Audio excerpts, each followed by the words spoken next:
Vanderpump Rules Season 11 Power Rankings. Another season of Vanderpump Rules has ended with a three-part reunion, lots of tears, and endless podcast appearances to dissect the tears shed during said reunion. Vulture's Housewives Institute is certain another season of VPR will appear someday, though when shooting starts, or who will return remains in the air. Just like last year, Pump is taking a break from its traditional summer filming schedule to give folks time to heal. Maybe in a few months the people who hate each other will be able to at least fight on camera. Production seems to think. But that's the big problem with Season 11 of VPR, isn't it?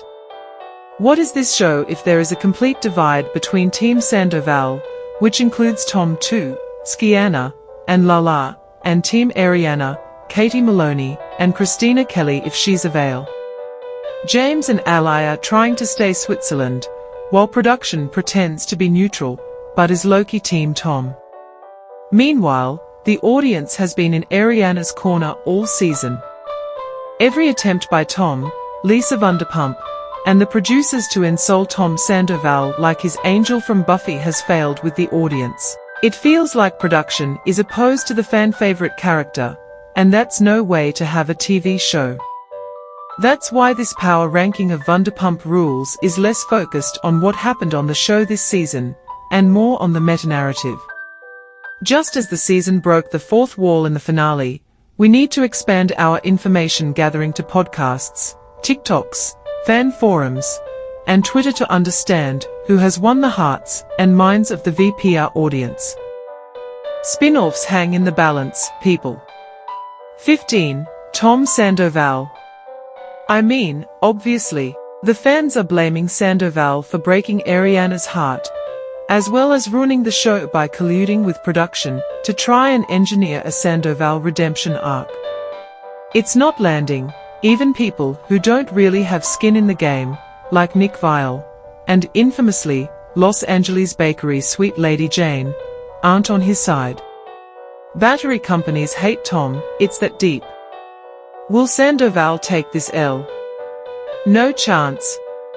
It's the refusal to be bottom dog that rubbed the audience the wrong way. TikTok user Tell the Bees has said that VPR always needs a sin eater. One, usually female, castmate who gets shit on, shunned, and blamed for everything so that the rest of the cast can have social cohesion. Kristen Doute and Lala Kent took turns as the show's sin eater for most seasons of the show, with Jax Taylor taking over for seasons 2 and 6. But Tom's complete refusal to be fan favorite has, in many ways, ruined the show. 14. Joe Wenberg. Poor Joseph Robinette Wenberg. She really had no idea what she was getting into. Tom Schwartz's FWB lacks the skill set for reality television. And possibly also the skill set for her day job of hairstylist, if Tom's bleach job is evidence. JK, we all know that was revenge. 13. Peter Madrigal. Wennon came out at the end of the reunion with something about her sandwiches instead of Peter, with his traditional shots. It was curtains for everyone's favorite restaurant manager pirate. 12. Lala Kent.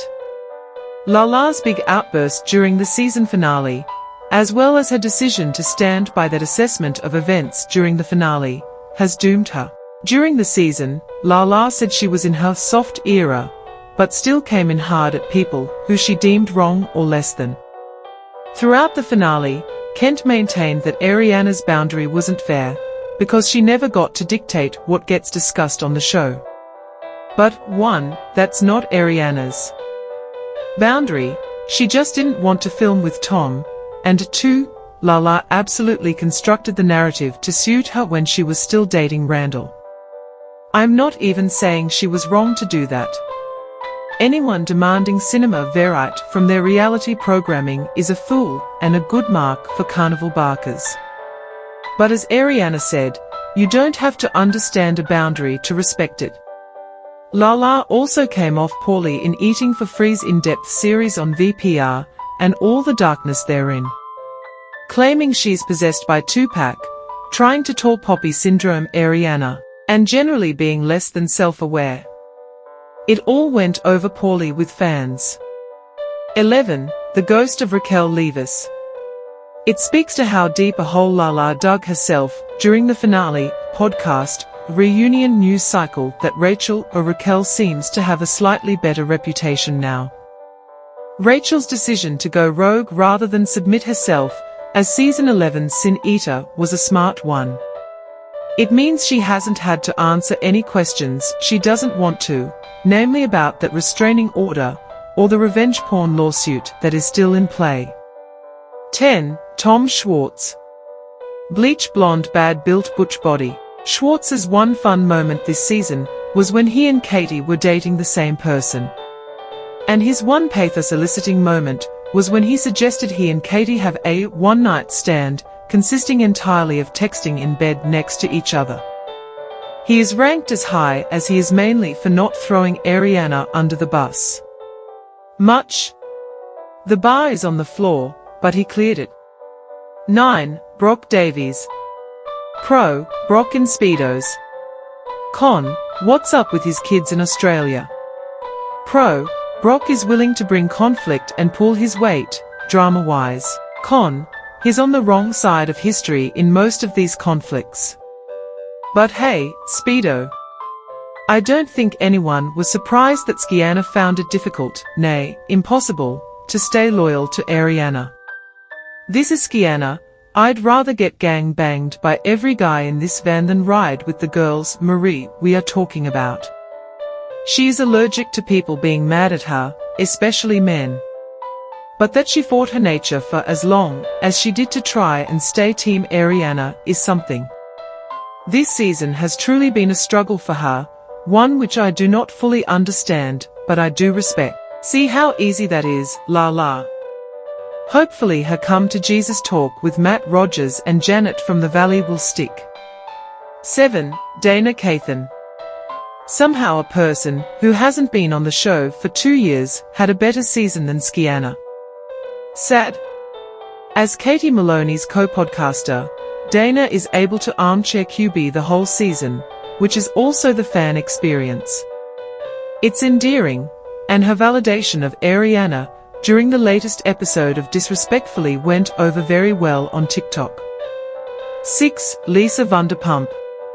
The fans have turned on LVP. She is being lumped in with production as being secretly against Ariana. One TikTok user even suspects Lisa goaded Lala into speaking up, but then left her out to dry once she did. It feels like something is up between LVP, Ariana, and Bravo. All these entities aren't exactly as friendly as the PR would have us all believe. Like, what's up with Vanderpump Villa? The pump closure. It's not adding up. And as these grown adults continue to have their own non-Lisa businesses, her role in the show gets harder and harder to justify, even with her name in the dang title. 5. Assistant Anne, and got the Duracell account after Ariana. Enough said. 4. Ally Luba. Ally's kind of the power behind the throne in the Kennedy household. Like Nancy Reagan, but not evil. But still very deep into astrology. Plus it's nice to have a cat person in a show that had been so vociferously pro-dog until her arrival. 3. James Kennedy. As the only man in the top 5, James Kennedy is officially the #1 guy in the group. And how did he do that? By growing as a person. We've seen the worst of James Kennedy on this show, but we've also seen him actually become a better person. And his DJ career is way more well received by the fandom than Tom Sandoval and the most extras. Taylor Swift was at his Coachella set, okay. That's basically a knighthood in pop music terms. Katie Maloney. Katie's success in seasons 10 and 11 can be attributed to 2 things: divorcing Tom Schwartz and getting a cunty Liel Bob. Since Katie has put distance between herself and her ex, and by extension her mortal enemy, Tom Sandoval, she hasn't been in full-on fight-or-flight mode like she was in seasons past. Andy Cohen said Lala was going to be the voice of reason this season, but really it was Katie. Katie Maloney has had such a good season that it has made fans retroactively rate her higher in seasons past. Katie Maloney might be the first VPR star to get that "oops we did a misogyny" woman in media treatment. It's the thing Tom Sandoval wants most. A redemption arc must be killing him that Kate is the one getting it. Ariana Midax. Booked, busy, bringing up informed consent, working well with her legal team, hydrated, and in her own lane. Ariana Midax doesn't think she's Beyoncé, as Lala claimed. But she does know that she's Ariana Midax. That core sense of self is serving her well as she, maybe, gets too big for this show. Or at least grows into a person who knows how toxic an environment it is. Bravo should be preparing a pitch deck for Midax, like, yesterday, of spin-offs she could do. A junior version of Ultimate Girls Trip with gals from Summer House and the Below Decks. A stint on Winter House. A home decoration show that's like Property Brothers meets Revenge Body, where people who were cheated on get apartment makeovers. Figure something out, Bravo, because there are other villas on other shores.